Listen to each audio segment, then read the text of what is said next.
કાર્યકર્તાઓ અલગ અલગ જિલ્લા પંચાયતની સીટ વાઇઝ અમે મળી અને ઘણી ચર્ચાઓ પણ થઈ, પણ આવી રીતે તમામ કાર્યકર્તાઓ સાથે અલગ અલગ ગામોમાંથી તમામ આગેવાનો સાથે મળવાનો આજે અવસર મળ્યો છે।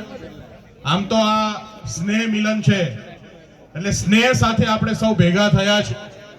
આ પહેલી દિવાળી છે, જે દિવાળી આપણે વિસાવદરની ધરતી ઉપર જે ક્રાંતિની શરૂઆત થઈ, એ ક્રાંતિ આજે ગુજરાતના ખૂણે ખૂણે પહોંચી હોય અને એવા સમયમાં આપણી આ પહેલી દિવાળી, પહેલું આ નવું વર્ષ આપણે વિસાવદરે જે કમાલ કરી, વિસાવદરના લોકોએ જે શરૂઆત કરી અને આજે આખું ગુજરાત આ ક્રાંતિ, આ પરિવર્તનની આ લડાઈની અંદર જોડાયું છે, ત્યારે આપ સૌ કે જેમણે વિસાવદરની અંદર આ કામ કરવાનું કામ કર્યું છે, એવા તમામ કાર્યકર્તા, પદાધિકારીઓ, વડીલો, આપ સૌને આમ આદમી પાર્ટી વતી, આમ આદમી પાર્ટી પરિવાર વતી અને ગુજરાતના લાખો લાખો લોકો વતી વંદન કરું છું। આપ સૌને ખૂબ ખૂબ શુભેચ્છાઓ પાઠવું છું।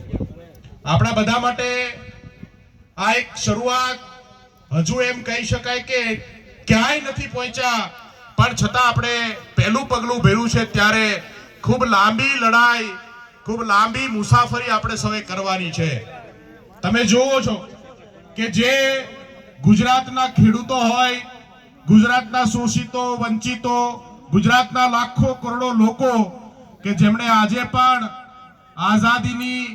આઝાદીનો અહેસાસ નથી, આપણી પાસે આપણા ભવિષ્ય માટે ગુજરાતની અંદર જ્યારે સમૃદ્ધ કહેવાતા ગુજરાતમાં પણ ભવિષ્ય અંધકારમય હોય, બાળકો માટે સારા ભવિષ્યની આપણને સૌને ચિંતા હોય, શિક્ષણની ચિંતા હોય, ઘરના પરિવારના સભ્યોના સ્વાસ્થ્યની ચિંતા હોય, એવા સમયમાં આ એક શરૂઆત આપણા બધા માટે ખૂબ આપણને ગમે, ખૂબ આપણને ખુશી આપે એવી શરૂઆત છે। એમ છતાં ગુજરાતમાં હવે પછી જે વિસાવદરથી થયું છે, એ વિસાવદર વાળી કરવા માટે ગુજરાત આખું મક્કમ છે અને એ શરૂઆત આપ સૌએ કરી એ બદલ ગુજરાત આપનું ઋણી છે, ગુજરાતના લોકો આપના ઋણી છે અને આપ સૌને જેટલા ઘટે એટલી શુભેચ્છાઓ ઓછી છે। આપણે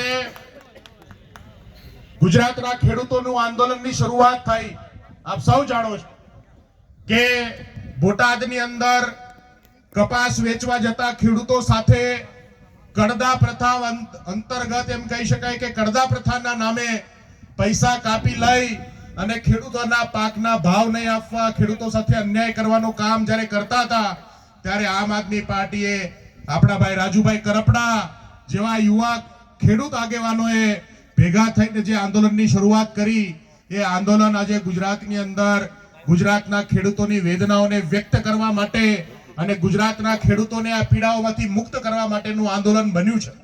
આજે પણ 60 જેટલા 70 જેટલા ખેડૂતો અને આમ આદમી પાર્ટીના નેતાઓ ભાવનગર જેલમાં છે।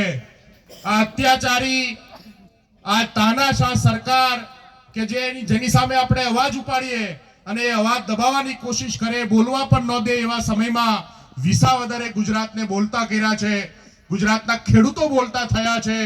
ભાઈ ગોપાલ ઇટાલિયા આજે ગુજરાતની અંદર, સમગ્ર ગુજરાતના રાજનીતિક ભૂમિ ઉપર સૌથી મોટું એક સૂરજ ઉગી અને ગુજરાતને પ્રકાશિત કરતો થયો છે, ત્યારે ફરીથી એક વખત વિસાવદરની જનતાને ખૂબ ખૂબ અભિનંદન, આપ સૌને વંદન કરીએ છીએ અને આપ સૌના સહકારથી, આપ સૌના સાથથી આપણે આ ગુજરાતની અંદર આગામી સમયમાં ગુજરાતના લોકોની, ગુજરાતના ખેડૂતોની, ગુજરાતના મજૂરોની, ગુજરાતના સામાન્ય લોકોની સરકાર બને એવા પ્રયત્ન આપણે આજથી કરવાના છે। આજે વિસાવદર અમને પૂરી તાકાત પૂરી પાડે છે। હું આપ સૌની વચ્ચે આવ્યો છું, પરિવારની વચ્ચે આવ્યો છું, ત્યારે આપ સૌ સાથીઓને કહેવા માંગુ છું કે ગોપાલભાઈને આજે જે જવાબદારી આપી છે તમે સૌએ મળી, એ વિસાવદરમાં એ સતત આપ સૌની વચ્ચે રહી અને બને એટલી પોતાના પ્રયાસોથી વિસાવદરના કામો કરવાની કોશિશ કરે છે। પણ ગોપાલ ઇટાલિયાની જરૂર આજે આખા ગુજરાતને છે। આપ સૌ સાથીઓને વિનંતી કે આપ સૌ મળી અને વિસાવદરની જે કામ છે, વિસાવદરની જે જવાબદારી છે એ નિભાવો। ગોપાલભાઈ પણ આપણી સાથે છે, પણ હવે તમે થોડા ગોપાલભાઈને છૂટા કરો તો ગુજરાતની અંદર પણ અનેક ગોપાલ ઇટાલિયા પેદા કરવાનું કામ થઈ શકે એમ છે અને એ કામ આપણે બધા મળીને કરીએ અને વિસાવદર એની અંદર આગેવાની લે એવી અમારી સૌની આશા છે. ગોપાલભાઈ સતત સંઘર્ષ કરે છે. આજે એમ જોઈએ છે આપણે કે સતત લોકોની વચ્ચે રહી અનેક પ્રશ્નોના સમાધાન માટે આજે એમની અવિરત મહેનત હોય છે. ત્યારે એમને જે જવાબદારી આપી છે એ વિશેષ મોટી જવાબદારી છે. ગુજરાતમાં પરિવર્તન લાવવાની જવાબદારી છે. ગુજરાતની વિધાનસભા ઉપર જે તરાપ મારીને બેઠેલા તાનાશાહો છે એને દૂર કરવાની જવાબદારી છે અને એ જવાબદારી નિભાવવા માટે પણ આપણે એમને પીઠબળ પૂરું પાડવું પડશે. ત્યારે આપ સૌને વિનંતી કે જેટલું બની શકે એટલું વિસાવદરમાં આપણે પોતે અહીંયા જે કાર્યકર્તા અલગ અલગ ગામોમાંથી આવ્યા છે એમને વિનંતી કે આપણે આપણું કામ સંભાળીએ અને જ્યાં જરૂર પડે ત્યાં ધારાસભ્યનું ધ્યાન દોરીએ. પણ ગોપાલભાઈને થોડાક હું એટલા માટે કહું છું કે ભાઈ ઘણો સમયમાં અમે અત્યારે જે કાંઈ કામ કરીએ છીએ આખા ગુજરાતમાં એમાં ગોપાલભાઈની ખૂબ જરૂર હોય અમારે. પણ ગોપાલભાઈ કે મારે વિસાવદર રહેવું પડે એમ છે, વિસાવદરની અંદર આટલા કાર્યક્રમો છે ત્યાં જવું પડે એમ છે. એટલે હું એવી વિનંતી કરીશ કે આપણે બને એટલા ઓછા એમને અહીંયા કામ સોંપીએ અને વધુમાં વધુ આપણે એને ગુજરાતની અંદર ફરે, ગુજરાતની અંદર બીજા અન્ય ગોપાલ ઇટાલિયા પેદા થાય એના માટે પ્રયત્ન કરે એવી વિનંતી આપ સૌને કરવા માટે આવ્યો છું. આભાર. ફરીથી એક વખત નવા વર્ષની સૌને શુભેચ્છાઓ. ભારત માતા કી જય. જય જય ગરવી ગુજરાત. મનોજભાઈએ ખૂબ સરસ વાત કરી કે ગોપાલભાઈને તાલુકે જરૂર છે. પણ મનોજભાઈ આપણે ગોપાલભાઈનો અહીંયા અપેક્ષા ઓછી રાખી. એમને ટીમ જે ઓફિસની અંદર કાર્યરત છે એ તમને ફોર્મ આપને ભરી દે છે, સાથે આવે છે, તો આપણા તમામ કામ અહીંયા પૂરા થાય છે. ગોંડલ તાલુકાથી અહીંયા આપણે વચ્ચે ગોપાલભાઈ પધાર્યા છે. ગોંડલ તાલુકાથી રાણચીકી ગામ, વિજયવાડ અને ધોળસિયા ગામના વતનીઓ અને ગામ કાળુભાઈ કાછડિયા કિશુબાપાને સ્મૃતિ ભેટ આપી અને ગોપાલભાઈનું સન્માન કરવા છે. તો હું વિનંતી કરીશ અમારા વિસાવદરના યુવા ધારાસભ્ય એવા ગોપાલભાઈ કે તેઓ આગળ પધારે અને કિશુબાપાની તબદી અને શાલ ઓઢાડી અને એનું સન્માન કરે સ્વીકારવા માટે હું શ્રી ગોપાલભાઈને વિનંતી કરીશ.